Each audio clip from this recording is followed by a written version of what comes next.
Bonjour, voilà comme promis hier, parce qu'il y avait un petit problème de signal, donc je continue par expliquer des choses sur la formule du binôme qu'on a abordé du chapitre sur le dénombrement. Alors le dénombrement, c'est une leçon beaucoup plus intéressante, surtout en termes d'application en probabilité. Alors le but de cette séquence, c'est quoi? C'est d'établir la formule du binôme et donc d'en donner quelques applications, c'est tout.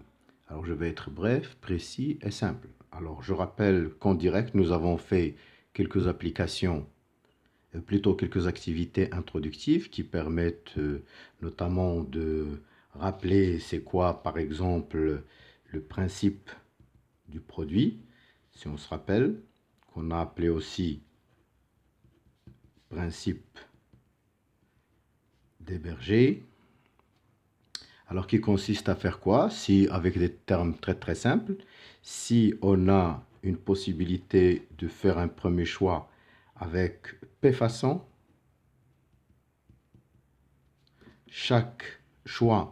pour chaque choix effectué, on a N façons d'en faire d'autres.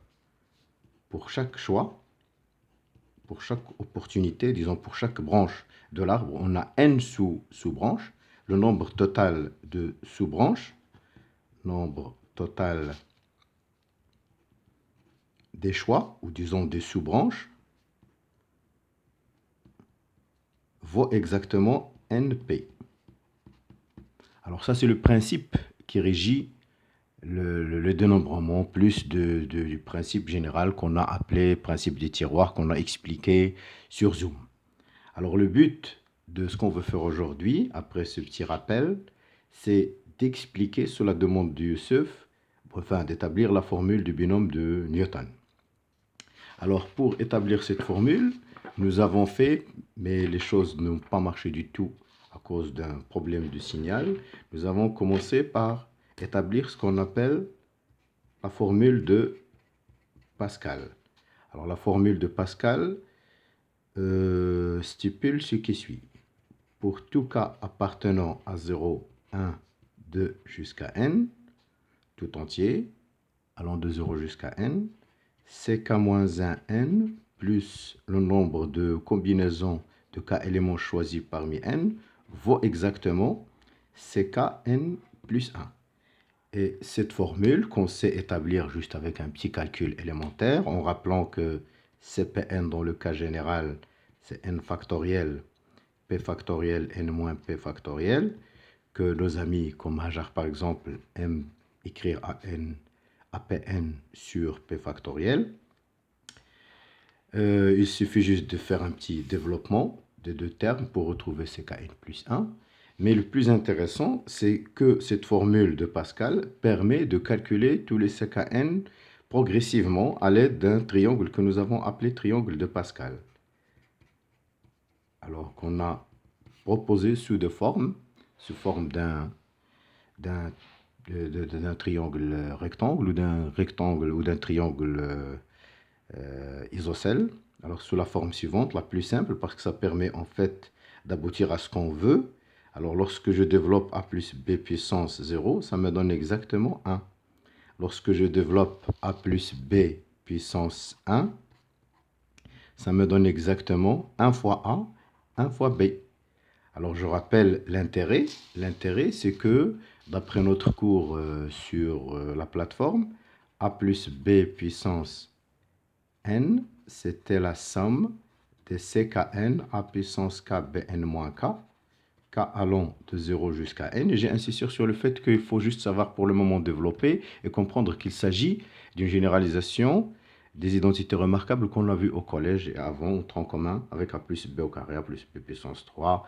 Younes proposait d'écrire a plus b à la puissance, par exemple 4, c'est a plus b au carré fois a plus b au carré, mais c'est un développement déjà à 5 termes, très très lourd à effectuer. Il vaut mieux toujours utiliser sa formule de binôme.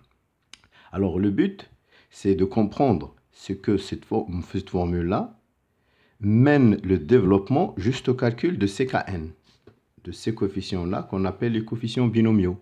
Et que juste les puissances de A et de B, vous voyez bien les exposants, ils sont si les puissances de A sont en progression arithmétique de raison 1, la même chose pour B, progression arithmétique de raison moins 1, mais la somme est égale toujours à n. Et le seul problème à résoudre, c'est comment calculer les CKN. Soit on calcule à l'aide de la formule CKN comme ça, et à chaque fois on aura besoin de calculer des factoriels qui est un peu lourd. Heureusement, actuellement, avec les calculatrices, on sait tout faire. Mais avant, on faisait le calcul de cette façon. A plus B à la puissance 1, c'est 1. C'est-à-dire, en fait, que si je veux encore continuer mon calcul, pour développer A plus B au carré, ce serait 1, 2, 1. Alors, ça signifie quoi? Ça signifie 1 fois A, 2 fois AB, alors A au carré ici, vous voyez que bien que l'exposant, c'est bien 2, AB à la puissance 1, B puissance 1, la somme des exposants, c'est 2, plus B au carré. Et donc, on comprend bien comment développer. Je veux continuer avec A plus B puissance 3. Ça, c'est 1 plus 3A carré B plus 3AB carré et 1. Continuons avec A plus B 4 pour mieux cerner le problème et élucider, éclaircir ce qu'on veut faire exactement. Alors, ça, c'est 4, ça, c'est 6, ça, c'est 4, ça, c'est 1. Alors, comment j'obtiens facilement ces nombres-là? C'est grâce à la formule du binôme. Comment? C'est en utilisant exactement cette formule de Pascal qui permet de dire que CK-1, ça c'est CK-1, ça c'est CKN, pardon, ça c'est CKN, CK-1N, ça c'est CKN, la somme donne exactement CKN plus 1, c'est-à-dire là c'est C12 plus C22, ça donne exactement C23, qui est égal à 3. Je fais la même chose avec l'autre, par exemple avec celui-là. Ça, c'est exactement quoi? Ça, c'est C03, donc ce coefficient binomial, c'est C13, plus celui-là qui est C23. Ça va me donner quoi? C3 parmi 4. Et C3 parmi 4, ça me donne exactement quoi? Ça me donne 6. Donc, ça facilite le calcul. Alors, si je veux continuer à faire ce type de choses et calculer, par exemple, A plus B puissance 5, ce serait quoi si je veux développer grâce à ce triangle-là? Ce serait 1 là. 1 plus 4, ça fait 5. 4 plus 6, ça fait 10. 6 plus 4, ça fait 10. Et 4 plus 1, ça fait 5. Et il y a un A à la puissance 5 à la fin. Alors, si je veux développer, j'écrirai A à la puissance 5 plus 5A puissance 4B plus 10A 3B carré plus 10A carré B3 plus 5AB4 plus B5. Voilà, donc j'obtiens facilement le développement de A plus B puissance 5. Oui, c'est possible, comme disait l'un de vos collègues, d'écrire par exemple A plus B au carré fois A plus B puissance 3, mais déjà on sait faire avec 2 et 3. Mais s'il s'agit de, par exemple, de développer A plus B puissance 9 ou 10, ça m'étonnerait qu'on puisse le faire de cette façon. Ça va aboutir à un lourd calcul. Donc il serait beaucoup plus opportun d'utiliser son triangle de Pascal. En plus, avec votre enseignant d'informatique, et qu'on peut le faire même ici, on peut programmer le calcul de ces coefficients binomiaux. Ça permet, grâce à une petite récurrence, à 2 pas, de calculer tous les coefficients binomiaux d'ordre n. Donc c'est plus simple à utiliser de cette façon. Alors maintenant, revenons à la démonstration, à la preuve. On veut établir la preuve par récurrence de la formule de binôme. Comment on ferait alors? Alors, donc, étape 1, c'est l'initialisation, comme on se rappelle bien. On a l'habitude de faire. Initialisation, on commence déjà à partir de n égale 0. A plus b puissance 0, ça fait 1. Et donc, la formule donne aussi que la somme de ck n a à la puissance k b à la puissance n moins k de k allant de 0 à 0 ne contient qu'un seul terme qui est C00, par convention c'est 1, A à la puissance 0 et donc B à la puissance 0, tout ça, ça donne 1. Alors on va convenir, comme on a vu en classe, que 0 factoriel c'est c'est 1. On va expliquer du point de vue pratique pourquoi cette convention est beaucoup plus plausible que d'autres. Après l'initialisation, donc pour n égale 0, on passe à l'hérédité. Pour l'hérédité, comment on fait? Donc, on choisit n appartenant à n, bon, n supérieur à la base de récurrence qui est 0. On suppose que le résultat est vrai, c'est-à-dire que a plus b puissance n effectivement est égal à la somme de ckn a puissance k, b puissance n moins k, k allant de 0 jusqu'à n. Alors montrons le résultat.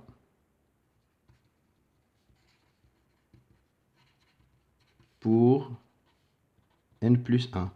C'est-à-dire on veut montrer en fait que Pn entraîne Pn plus 1. On a supposé que la proposition P de n est vraie, donc il suffit de montrer maintenant que P de n plus 1 est vrai, et puisque P de 0 est vrai, ça c'est ce qu'on appelle le principe de récurrence.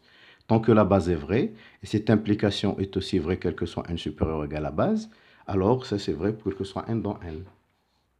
Alors continuons en écrivant a plus b puissance n plus 1 sous la forme a plus b fois a plus b puissance n plus 1. Non, pardon, puissance n. Alors ça, c'est a plus b fois, d'après l'hypothèse de récurrence ici, ça, c'est la somme de ckn a puissance k, bn puissance n moins k, à la puissance jusqu'à n, k variant de 0 à n. Alors, il suffit maintenant de faire un développement. C'est comme si on a a plus b fois x. Alors, voilà, c'est ax plus by. Autrement, ça, c'est a fois cette somme plus b fois cette somme. A fois cette somme, donc je peux écrire que c'est la somme de ckn a puissance k plus 1, b puissance n moins 1, pardon, n moins k, k variant de 0 jusqu'à n, plus la somme, en multipliant par b ici, j'obtiens la somme de ckn a puissance k, b puissance n plus 1 moins k, k variant de 0 jusqu'à n. Alors là, je fais juste un petit changement d'indice. Ce k plus 1 qui me dérange, je le note i. D'accord? C'est comme si on fait un petit changement d'indice, mais indice qui est muet, qui ne joue pas un rôle important. Et ça donne quoi ici? Lorsque k est égal à 0, il lui varie de 1 jusqu'à, pour k égale à 0, k égale 0, i égale à 1. Pour k égale à n, k égale à n, et lui est égal à n plus 1. Alors, je peux noter i dans un premier temps pour comprendre. Alors, ça, c'est quoi? Ça, c'est i-1, parce que pour k, ici, k est égal à i-1. N, a puissance k plus 1, c'est a puissance i. Et b puissance n moins k, c'est n moins i-1 qui devient n plus 1 moins i. Alors, j'écris ici sur la marge pour expliquer aux gens qui n'ont pas fait attention. N moins k, c'est n moins i-1, qui devient n plus 1 moins i. Et là, tout ce que je vais faire, c'est quoi? C'est écrire la valeur pour k égale 0. Alors, ça me donne quoi pour k égale à 0? Toute cette somme est égale à b à la puissance n plus 1. Ça, c'est 1, ça, c'est 1, et ça, c'est b puissance n plus 1, plus la somme de k allant de 1 jusqu'à n. Pour k égale à 0, c'est écrit ici. Ça, c'est k égale à 0, c'est exactement ça.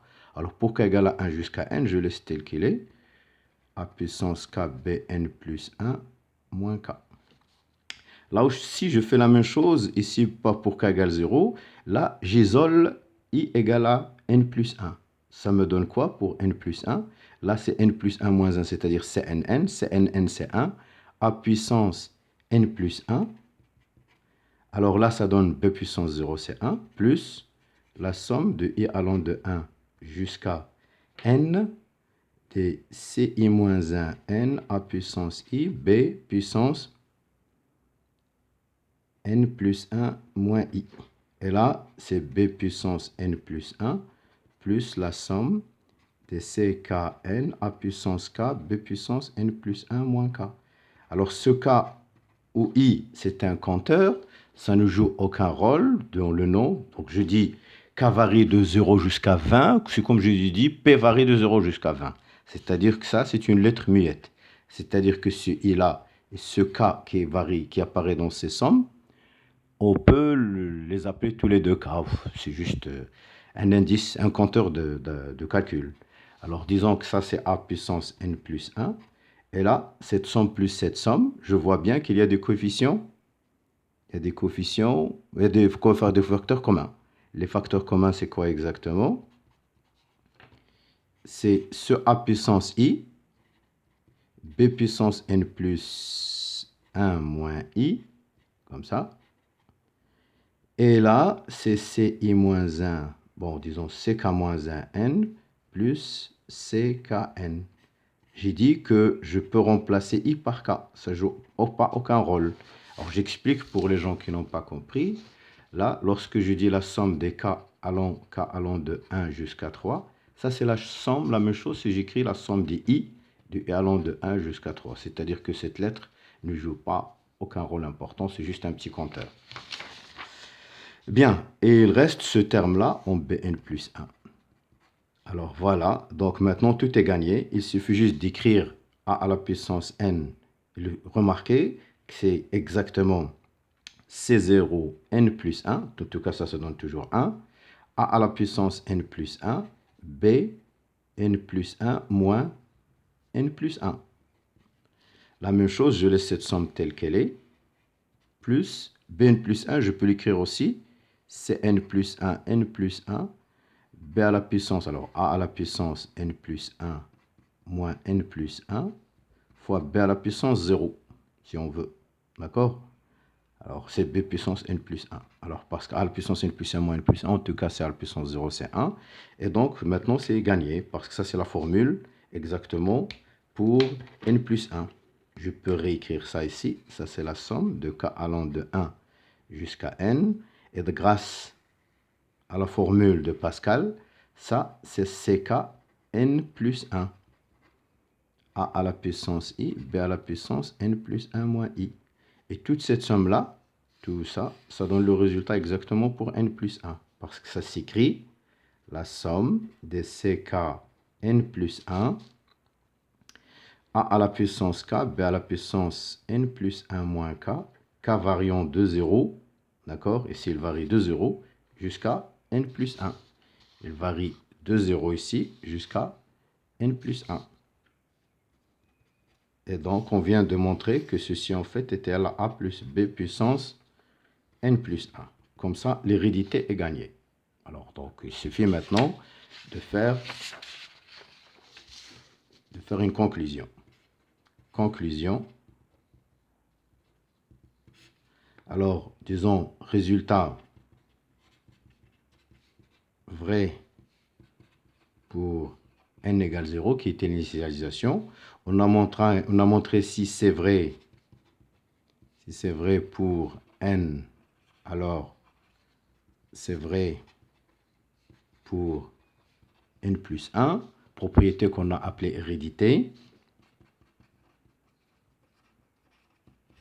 Conclusion, donc, quel que soit n appartenant à n, effectivement, A plus